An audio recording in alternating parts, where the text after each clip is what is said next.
Gets open for three. Dagger! The kick, and here it comes. Swing and a miss! And a World Series Game 7 winning Curly W is in the books. Washington Capitals are the 2018 Stanley Cup champions. You like that? You like that? I like that. You gotta like that, right? My approval ratings keep going up. Sorry to keep you waiting. Complicated business. No complicated business here. The Washington football team. Guys, I'm short on words, honestly. I'm not short on emotions, but I'm gonna struggle to find some words here. It is late, just short of midnight here. What an incredible, and frankly, must-win situation that just came through. I mean, I honestly, I'm still kind of wrapping my mind around what I just watched, because it's the tale of two teams. It's the tale of two cities. It's the tale of two halves. It's unbelievable what we just watched. You know, we gotta find something, and I think by the end of this show, the nerves should have calmed down just a little bit here, because again, what we just saw is crazy. Heinicke magic is a real thing. All right. I'm super excited about Heinicke magic. Okay. I don't know. Like, I want to believe so badly that Ryan Fitzpatrick is channeling all of the magic at Heinicke and talking to him constantly and helping him do what he needs to do. And there's going to be a ton of storylines. I'm always excited when our team plays on the national stage. It's usually bad news, right? And this goes back for forever and ever. It's usually really bad news because we typically don't perform the primetime curse, the whatever. This is a different story. And I think there's going to be a couple just consistent headlines from coast to coast tomorrow on all platforms, from Screamin' A. Smith all the way down to the beat reporters that cover both of these teams. Before I get into what I want to get into, I want to throw it to both of you. For those that are watching the show or listening live, that's Razzle and that's FP. FP, it's good to see you, my man. Welcome back, and you picked the perfect show to return. Like, this is an incredible situation. This is an incredible situation. We don't get to celebrate these primetime victories that frequently. Razzle, I want to go to you first. Just, you know, we're 15 minutes removed from this game. Give me your 3-word description or your 3-sentence description. You know, I can't believe it, because usually we're on the other end of these things. I can't believe it either.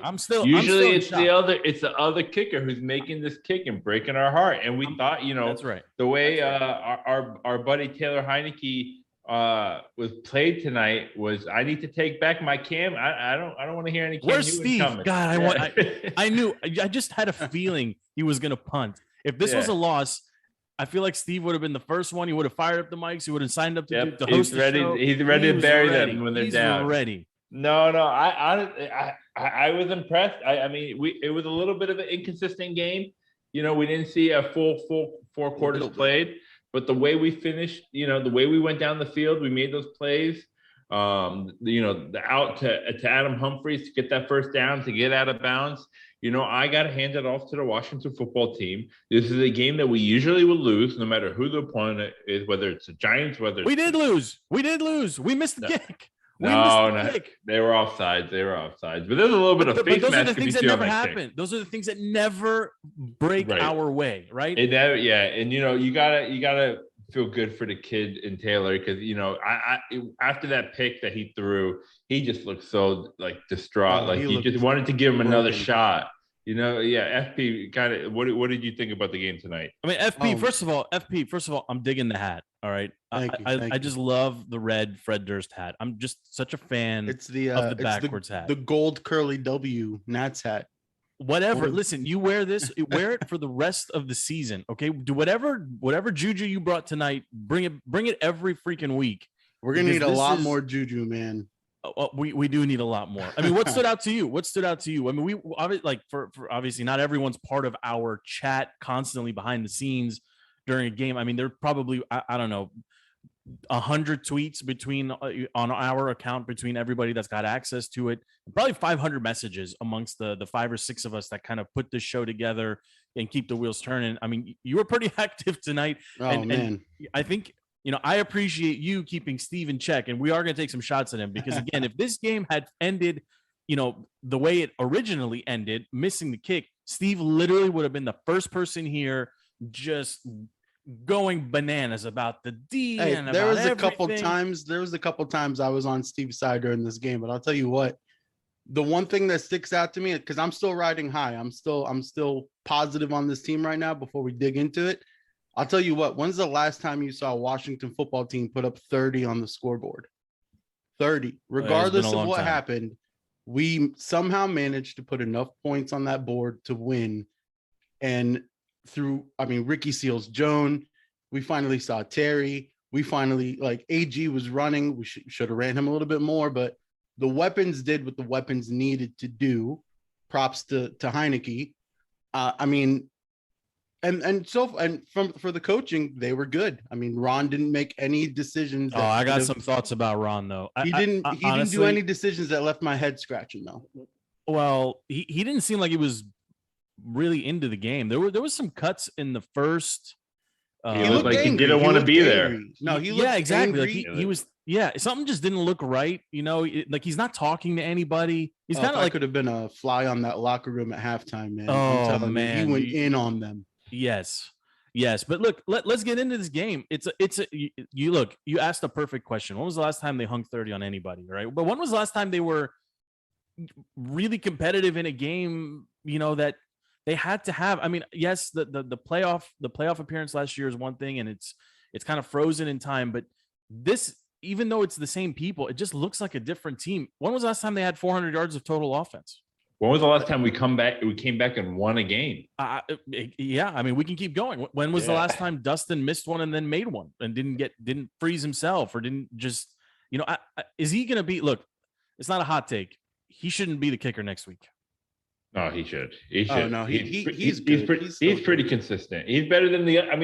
Can we define what good or consistent is? Because he misses as many as he makes. You have to factor in just how this team does historically. If we get a kicker, Graham Gano, and let him go, we go through a huge rough patch of finding somebody else, and then we finally get somebody that's at Hopkins level. If you get rid of Hopkins, there's zero guarantee that the guy that gets brought in is good. I'm pro Hopkins, but he misses a lot of field goals, and the one that went through after the one that didn't go the one that missed through looked really similar to the one. Yeah, it looked like it was the same kick. Yeah.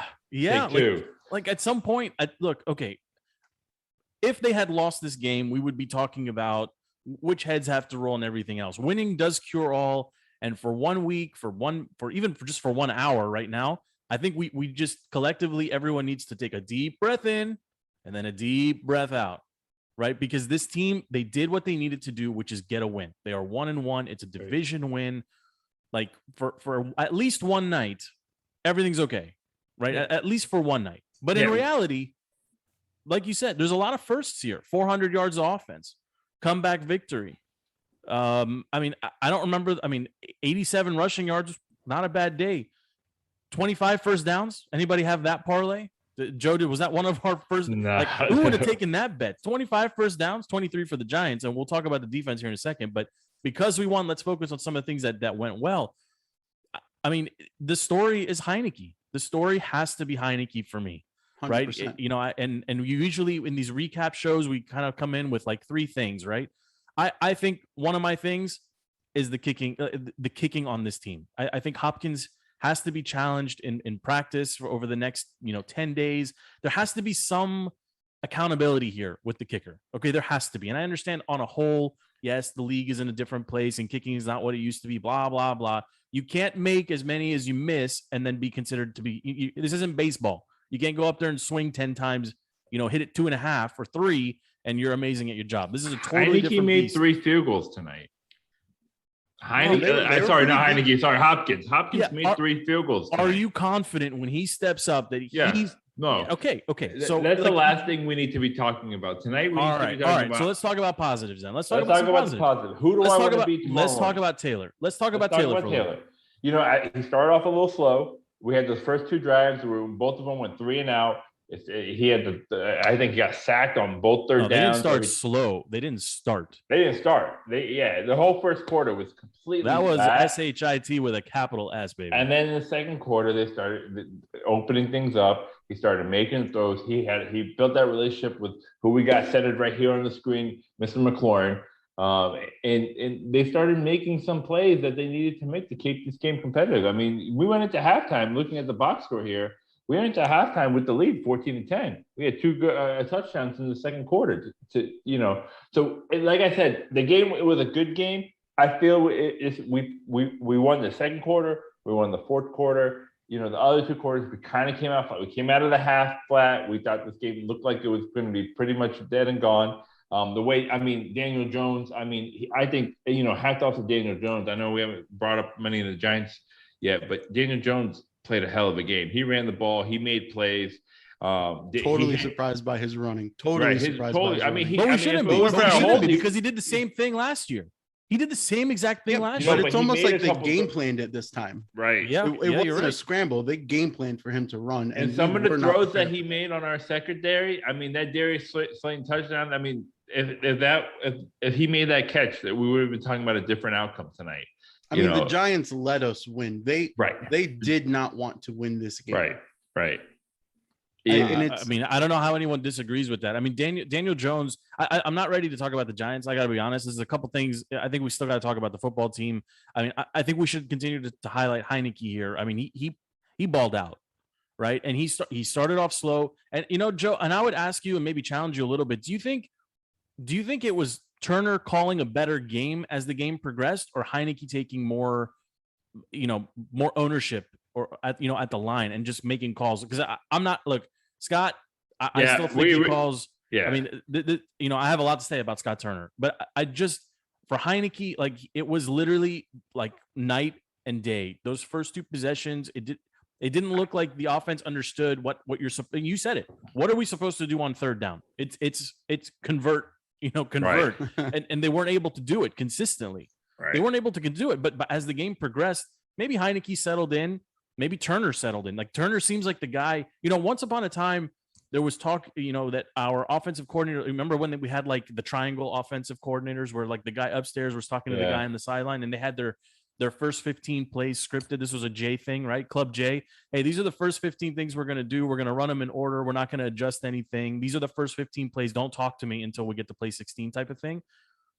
Maybe some of that is still here. Like, I just feel like Scott's not willing to just go, even though they came out. Deviate from the plan. Yeah, like exactly. And it actually drives me a little bananas, but it just looks as he gets deeper into the playbook and opens it up a little bit. I think he's got something, and I think the football team's got something in Heinicke. I just do. Yeah, it's the quarterback talk, Heinicke and not Turner. 100%, this is Heinicke and not Turner. And all you have to do is look at that touchdown pass to Ricky Seals-Jones. That play was 100% Heinicke scrambles, looks, and he goes, let's just throw it up. Lets his guy make a play, and boom, touchdown. And Scott Turner, maybe he adjusted, maybe it was the first 15 plays and then he started adjusting, but late into that game, aka the play with the pick, you shouldn't be calling passing plays when you're defending the clock. At that point, you're defending the clock. It's second and 4. Exactly. So, but is Scott that new? Turner, that's not new. That's not a new problem here. So the problem with Scott Turner, and from a lot of interviews, his offense is very antiquated. Not just the plays coming from Norv Turner's coaching tree. It's the language behind the plays so antiquated. It's a terrible offense. And it's something that Heinicke is doing what he's doing because he's been in this offense for so long. Terry has been in this offense now for 3 years? 2 years? It's amazing that we've gone this long. And this is really the first mention of number 17. Terry McLaurin. Absolutely. Listen, the best compliment you can pay a receiver, in my opinion, and this is not my words, I'm stealing this from somewhere, right? Best compliment you can pay to any wide receiver in this league is to tell him that he's quarterback proof. Terry McLaurin is quarterback proof. Yes. This guy will absolutely catch. I feel like his game is elevated by Taylor. Yes. And it felt like, again, the game started and you could see maybe Taylor was forcing, maybe Heinicke was forcing the ball just a little bit between the tight end, like inside outside. He was trying maybe to do a little bit too much. I don't know. but it was clear Terry is unguardable, and certainly not. He's not going to be guarded by one guy.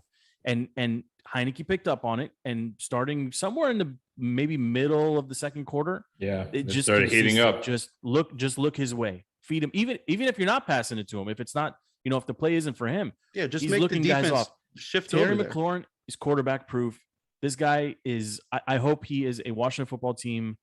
I hope he's on this roster from the beginning. He obviously was drafted by the team. I hope he's here until the end of his career. He's a monster. I can't explain to anybody, and if you're not a football team fan, I can't explain this to you, what it feels like to have someone like him on this team. There's a stat line to explain Terry McLaurin. He has started a game every 3 games with a different quarterback. He's never gone 4 games with the same quarterback ever in his career since he started with the Washington football team. And the fact that he's putting up the numbers that he's putting with 0 quarterback consistency, even the nobodies, even the non-fans should know Terry McLaurin, especially in this area. Yeah, one thing Taylor did a good. I know he kind of zeroed in on Terry. They made the connection in the second quarter, kept going. But I saw a couple plays from the rookie De'Ami Brown that I liked. He had a huge catch. Yeah, he had a huge catch. I think Adam Humphries got involved in the slot, making a couple of small plays. I thought Taylor, what he did, obviously Terry had 11 catches for 107 yards, great game. But I saw he got a couple plays. He got a couple other people involved. Logan Thomas had a solid game. The pass to McKissick on the right sideline that kind of got us back into the game. That was a beautiful play. It was like 2 plays. Like he had 2 beautiful passes back to back. So I think overall, this is a B+ game for Taylor. And I'm happy with that. What more do you need to see from him to give him an A, Joe? Not throwing an interception when you have the lead. Okay. Like let's not take that away from him. He made that mistake, and if he waited a little bit, he would have saw that defender right there. He didn't let the play. He was nervous. He didn't let the play come together. He came back. He came back strong after that mistake. No, I'm not. In a very important time. So. Yeah, very resilient. Resilient B+ performance. Almost A. I mean, I don't think you could have asked more from Heinicke from this game. He did everything you needed him to do. He gave me 22 and a half rushing yards, which I needed for my bet tonight. So that's something that's good. Yeah, the 4-way parlay didn't work there, Razzle. No. Yeah, I was watching. I think you hit on a couple. We hit on a couple, but not on that one in particular. No. Let's talk about Gibson here for a second too. He averages a healthy average 5.3 on 13 attempts. Different volume. It looked like maybe they were going to make a little bit more of an effort to keep him involved. Game plan, I guess, changed. McKissick got, he got 1 touch last week or on Sunday, 4 days ago. Like feels like 5 minutes ago. I feel like it's been one super long show basically since Sunday. But Gibson played again. He played okay. And I want to talk. I mean, De'Ami Brown. There was a play early in the second quarter. I think I texted it or mentioned it in the group. He caught the ball. He turned around. He literally had one of the cornerbacks from the Giants on his back, and he just started running forward as if it was just body bag the dude and just was running until he was brought down by two other guys came and tackled him. So, like, he seems like a baller. I mean, he 3 catches, 34 yards. He's a rookie. I think he's going to have a role here. And honestly, and I hate to say it because the team deserved this win and they played great. But Curtis Samuel will give them a legitimate other option, even if it's just, maybe Samuel is never going to be that, down the field, just, scary speed guy anymore because of the age or the hamstring or whatever. But he's still got hands, and the dude he can get out there and just catch the ball, even if he's just a possession receiver. It kind of reminds me like someone like Brandon Marshall, if you remember, like early in his career, really fast and very streaky, deep routes, deep crosses. And as he got progressively older, which is totally okay, he just turned into like perfect hands. And anything you throw anywhere near him, he's going to catch it. I mean, he has a little Pierre Garçon vibe to him, or he could have that. Oh, I love me some Pierre Garçon. Who doesn't love Pierre? He could be a trusted guy. Spread out that offense, and then he's your safety valve, right? Yeah, So, I mean, you figure you insert him into this lineup. I mean, you can't do like Terry went for 11 for 100 yards. I'm trying to let me look at the box score here. Yeah, 11 catches for 107. Even if you trot Curtis Samuel, if he takes 4 or 5 looks away from him, it helps both players. So I'm encouraged, but at the same time, I kind of agree with what FP said. Like the Giants kind of like This was more about the Giants losing than it was about Washington winning. And I hate to 100%. say that, but it's the truth, right? Sure. Because if you're watching it from the Giants perspective, and I'm sure our buddy Antonio is going crazy somewhere in New York right now, like you have a 150-yard run from Daniel Jones where he literally makes everyone on the defense look ridiculously slow, or maybe he's just super fast. I don't know, but he ran past everyone. He turned the corner and just took off. Curtis Samuel looked like me chasing him.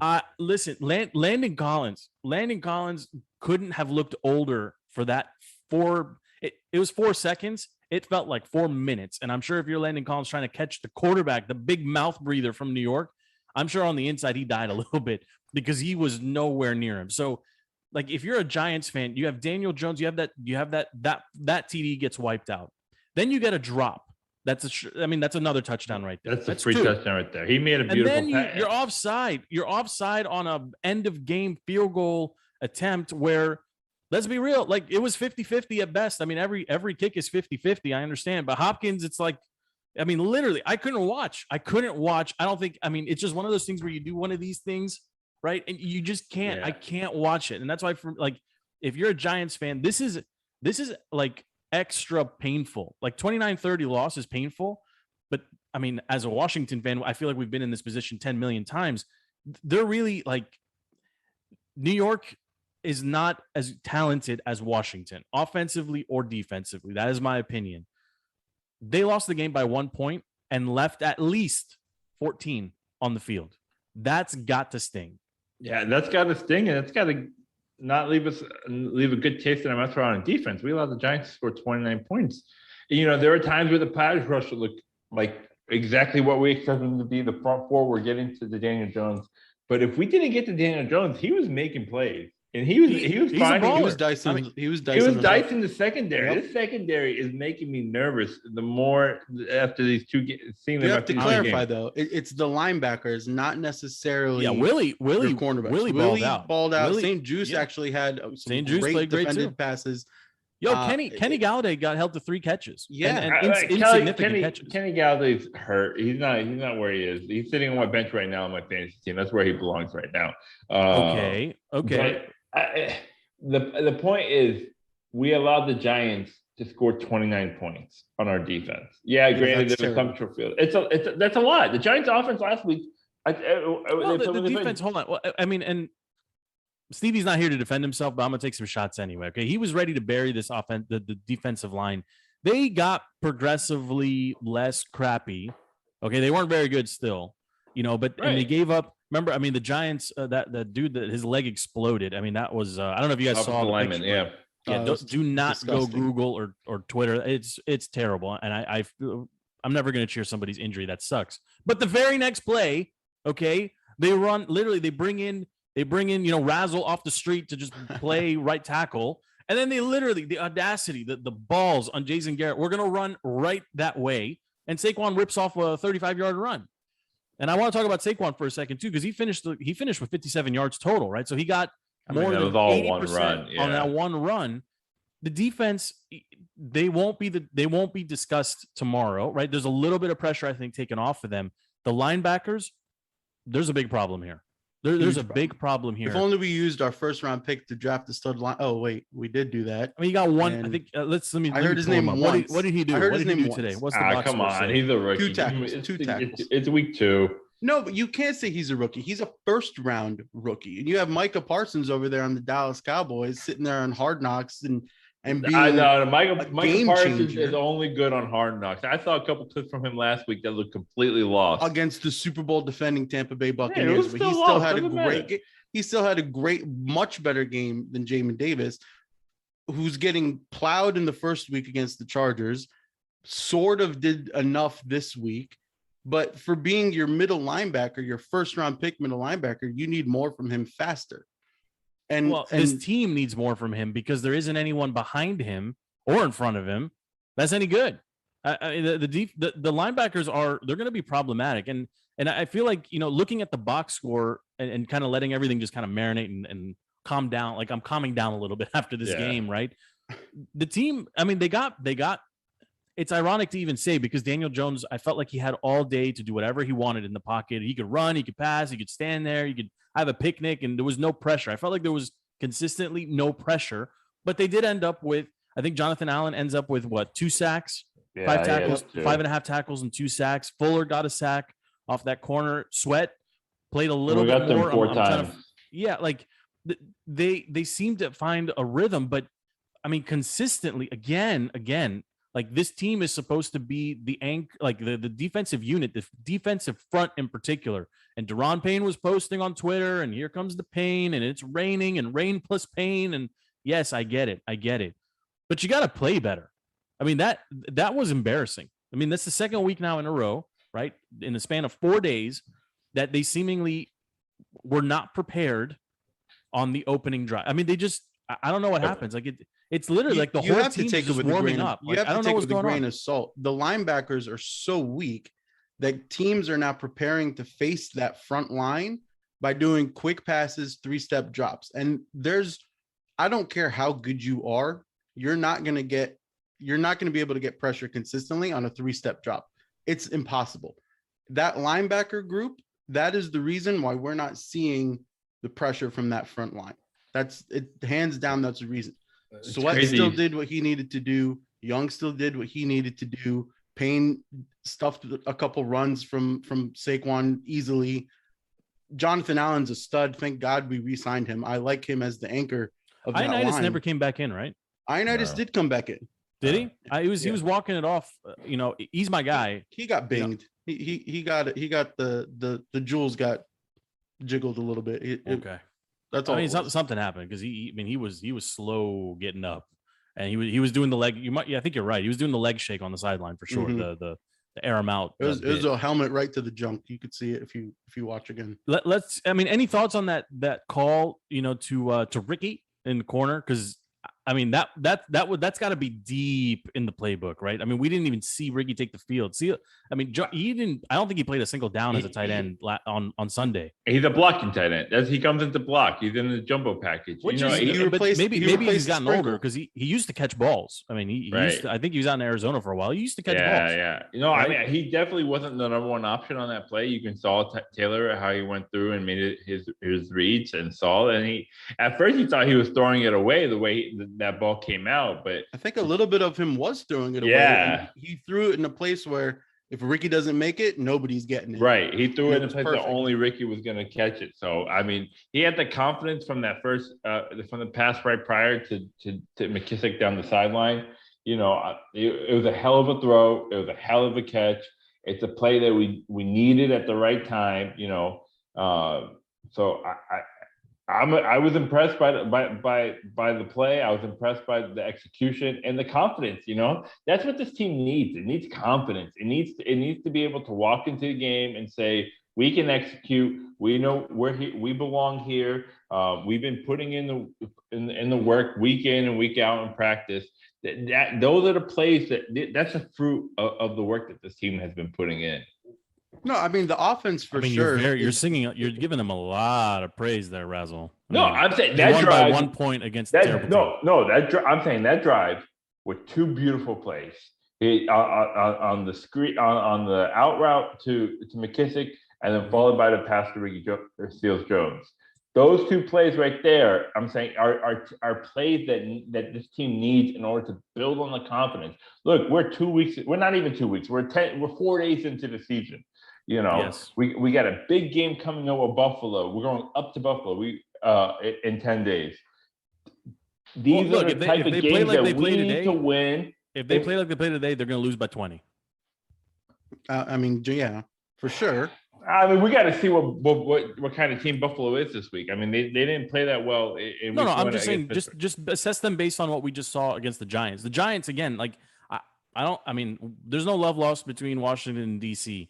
This is not a good team. It's not a good team. Saquon did not go off. The receivers, with the exception of 1 or 2 plays, they didn't go off. Daniel Jones has no business looking the way he looks. He only looks this way against Washington. I mean, he's got the He's swagger only in the league. He's only in the league right now, or at least he's only a starting quarterback because of his performances against the football team. He's 4-1 lifetime against the football team. He still put up numbers today. It's going to end up being one of these fluky things when we're 65 years old. Someone's going to be like, well, there's going to be some random trivia at the Pizza Hut at night or whatever. It's going to be like, oh, what random quarterback that flamed out after 3 years dominated the Washington football team during his tenure? And we're all going to raise our hand and say, the big dummy, Daniel Jones. Because we happen to be alive during this time and know that he just got our number. Yeah, we'll see him for one more game, and as our buddy Antonio mentioned to us earlier last week, he's not going to be here next year, so we're not going to have to worry about it again. Look, if you take this Taylor Heinicke performance tonight, and if you clone it, let's just say every single game goes basically the same way, some up, some down, 350-ish passing yards, a couple touchdowns. If he's able to do this right as the starter for the next 6, 7, 8 weeks. They should be, 30 points a game, 25 to 30. You're going to be in the mix in some of these games. It's going to be on the defense, right? Right. If he's able to do it for the duration of the regular season, and I again, like you said perfectly, Razzle, we're 4 days into the season. If he's able to do it, he might be the guy. He might be the guy here because this is somebody had pointed out. This is the weakest collegiate quarterback class in a long time. We won't be high enough. It's just the same spot we're always stuck in. Like, you're not getting enough draft QB. No way. Yeah, like we're not going to be in that position. But Taylor, like, hasn't he shown enough? Like, I know it's 3 games, but if he does it for another 2 games, it's 2.5. Yeah, that's true. That's true. But he's got something. He's got something. This isn't the Colt McCoy hysteria train. Like, there's something here with this kid. No, I'm absolutely with you. And it's funny because a couple of days ago, I was saying maybe we should sign Cam Newton. But then in the offseason, I was saying we should have went into the season with Taylor as a quarterback and not wasted our time with Ryan Fitzpatrick, because we're not going to build with Ryan Fitzpatrick. He's going to be here for this year, and then he's going to go off, either going to retire or he'll go play for his 18th team in the NFL. He could be here and mentor. He could be a mentor. I mean, he doesn't want it. He wants to go out there and throw I think he's got to come to grips now with the fact that he's got tired no of hips. this conversation of our old free agent quarterback coming in, getting hurt, and then we're like, oh, he could be a coach on the field. I'm over this conversation. Yeah, that's a good point. Let's get back on the Heinicke hype train. Yeah. Tonight, the only thing I could say, the only thing you could say to Fitzpatrick at this point, baby, is like the hips don't lie. Okay, like the hips don't lie. No, I mean, his game over on the hips. I'll give you a bold prediction. We're not going to see him again this season. You're probably not gonna see him again for his career, man. He's old with a hip injury. Like, it's gonna be the Heinicke show. If Heinicke gets hurt, we're gonna bring Kyle Allen to do the Kyle Allen, very vanilla Scott Turner offense. I mean, those guys are. They got a relationship the same way Colt McCoy and Jake Gruden used to have a relationship. They used to go everywhere together. That's right. It was more about off the field, about winning off the field. It was impacted on the field performance. Yeah, that's a good way to put it. Yeah. But if Taylor does this or maintains this, you can't not consider him to be your long-term solution. Like, he's not super, again, if he can run the offense with some proficiency, which he's demonstrated he can, if Scott Turner can just inject a little bit more creativity into the offense. That's not going to happen. That's not going to happen. I mean, maybe, look, again, you need a new offensive coordinator. When you win, you can make excuses and you can kind of write off some stuff, like there's no excuse for the field to be as terrible as it is and for injuries to continue to happen. There's no excuse for any of that stuff. Did you see how many Giants fans were there? It was unbelievable. And not even like they were right there in the 100s. Okay, I could hear defense chants while our offense was I'm not surprised. I'm not. Are you surprised? I mean, this was bad. This wasn't just like throughout this. This was like right there. Like, but it's always this way. I was watching the NFL Network crew. They had the halftime crew. And then you see Giants jerseys behind everyone there. You see even a couple Cowboys jerseys. Like, I mean, there's always going to be the not from Dallas guy that just shows MVDs. up. There's always going to be the 1 or 2 Michael Jordan jerseys. Yep. Like, you can't explain some of that stuff. But they were look, all on TV. FP's here rocking a blue shirt anyway, right? But that's a DC shirt. Rocking a Cap shirt, yeah. I know. So maybe that's what you saw on TV. Maybe that's a convincing. I saw a couple Cowboys jerseys. The question is, what Giants fan is traveling for this team in a rainy Thursday night? Well, You know, no, Thursday no. night's a The night- Giants not a fans bad don't. game. They're here. These guys live here because no one Yeah. wants to live in New York. It's like Pittsburgh effect, right? There's fans everywhere because no one wants to live in these terrible cities. But again, like DC, like if you want football team fans, if you want burgundy and gold throughout your stadium, you got to be more consistent and win. You need your owner to take some accountability. You need to not have poop and sewage raining on your fans. There's a bunch of things you got to do. You got to move the stadium back into DC, and maybe you don't build 100,000 person stadium when there's only about 60,000 people that want to go to a game. Yeah. Like there's a whole bunch of things that factor into that, right? So like I'm never surprised anymore about away fans. I mean, look at the Chargers fans. Chargers were probably what 30. It was a 30-70 split, a 70-30 split. 30% Chargers fans. But this was worse than that. This was worse. This was probably 50-50. All NFC East games. This felt like 50-50. You're right. Right. Yeah. I mean, no other. There's no home field advantage for the Washington football team. There never will be until there's no grass. There's no there's no, but they don't practice there. Nobody wants to be there. It's not. Nope. It's not a unique venue in any way. There's It's no never like coming. history behind it. Like it's just it's literally just a big circle in the middle of nowhere, Maryland, where nobody wants to go. It's Right. a networking event. This area looks at Washington football team games as just a networking event. I mean, You that don't would be have real great fans. because then at least you could fill the place, right? Everybody will come with their work clothes, right? But you don't even get that crowded at Yeah. you're not because they're getting not tailgated able on to a watch the Thursday. game. There's no bars. There's no restaurants next to the. It'll go to happy hour. But before honestly, I nothing. think the NFL considers these things when they're figuring out their primetime schedule. Like every team's going to get something, right? But I think every team has to play a Thursday night game. I think so, I but think like so, but your There's no tailgating other situation reason is going to we be would get different. Your whole environment's going to be different. Like it's not like the Packers on a Thursday night they're gonna still tailgate. No one's going to work on Friday. Right. Blah blah blah. That doesn't happen in DC. We just got to be honest. Like it doesn't happen. Like the fervor and the love and the passion behind this team has been eroded. Consistently. I won't say slowly. It's been consistently just kind of chipped at. We even got like I'm not gonna name names, but there's some longtime like hosts that we grew up listening to that have just abandoned the team and just switched teams completely. And I Mhm. like can you blame them? Like what? Why are we still cheering for this team? Short of this is where this is where our moms kind of dropped us off, right? We just kind of woke up. We were born into this world here, and thus we have some stupid allegiance to this team that just we enjoy the misery. We enjoy the heartache. We enjoy the up and down. We're gonna be high tomorrow. I the rest can't of the imagine being a fan that's constantly happy with his team. I don't. Yeah. What are you what supposed to do? What with other that? way there to be a fan right now? What are you supposed to do when you watch a game that doesn't come down to the 2 minutes and induce Yeah. heart attacks and heart palpitations? And your kicker misses a kick and then makes the kick. No, it's Yeah. the only way to do it. It'd be so boring to I watch a wouldn't have team it that any other blows way. out. Who are you gonna root for? Are you gonna root for the Saints? Are you gonna root for the? I mean, you guys the you kill me about cheering for the Broncos. I mean, Broncos. I look mean, good. that's just I'm not saying go to the Cowboys or the Eagles or the Giants. Like maybe stay out of the division, but like if you're going to be tormented by a team, you should at least enjoy. No. Like this was We're too this was loyal. painful. We're This was too painful. loyal. I look. So headlines for tomorrow. If you got any other ones, I think it's going to be obviously a lot of Heinicke, and It's all on Heinicke. It's all on Heinicke. I think Hopkins is going to feel some heat behind the scenes. That's just my opinion. You can't be this erratic with you just can't be this erratic. I don't know how else to say it. And He made 3 kicks. I don't know why you're getting so hard on Hopkins. He made 3 field goals tonight. He was 3 for 3.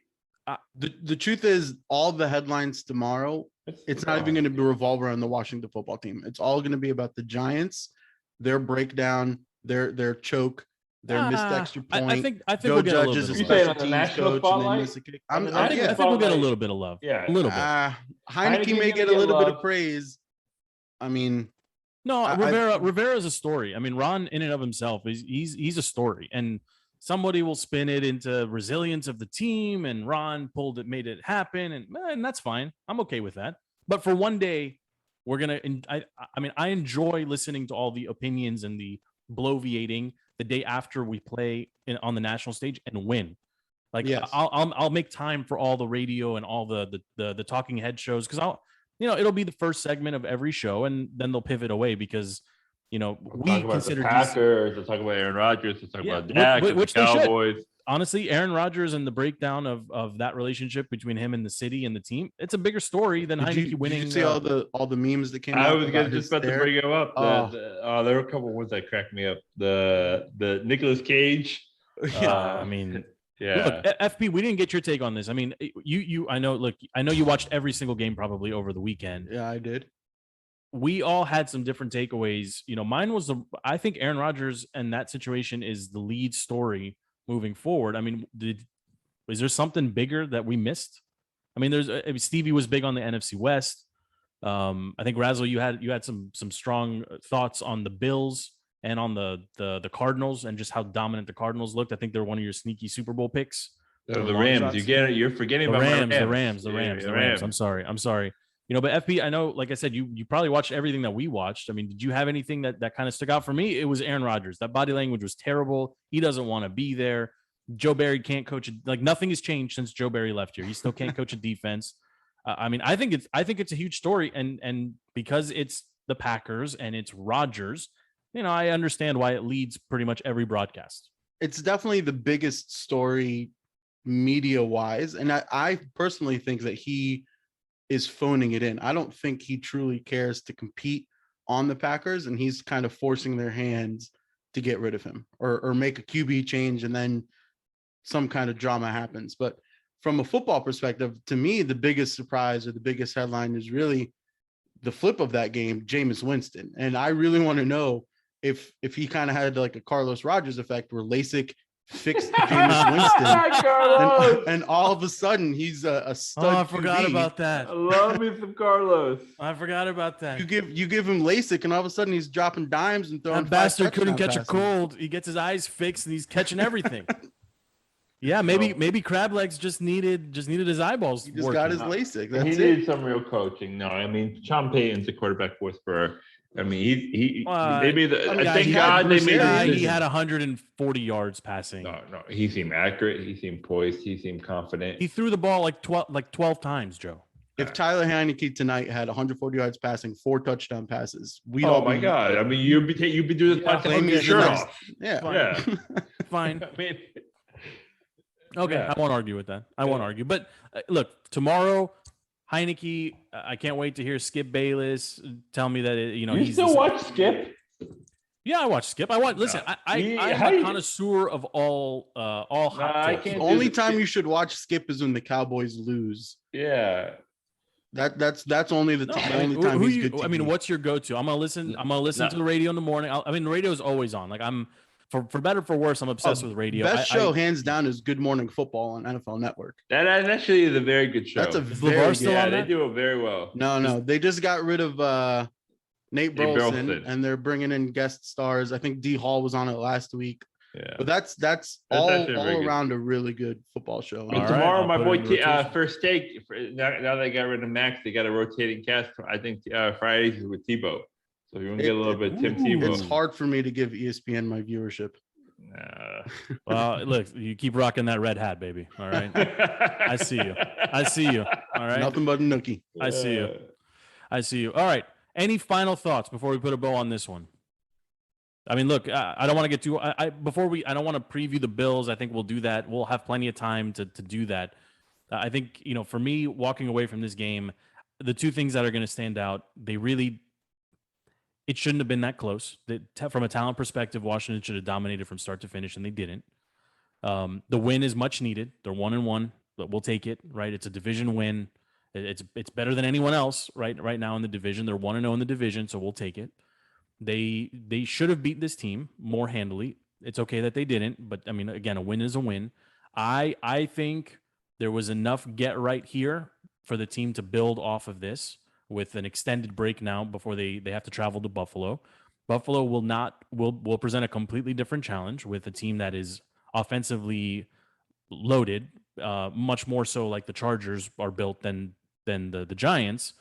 But at least for the next couple of days, I mean, Ron should give the team the day off. I think this defense needs to do some real soul searching, and they got to decide, like, are we going to be the dominant front four that we've been billed to be, or are we just to Steve's point, an average unit that in spurts can surge and play really well. I think that's the one, like, identity crisis time. Like, they're going to have to make a decision here and cause some turnovers. I mean, definitely tonight we had 0 turnovers from our defense.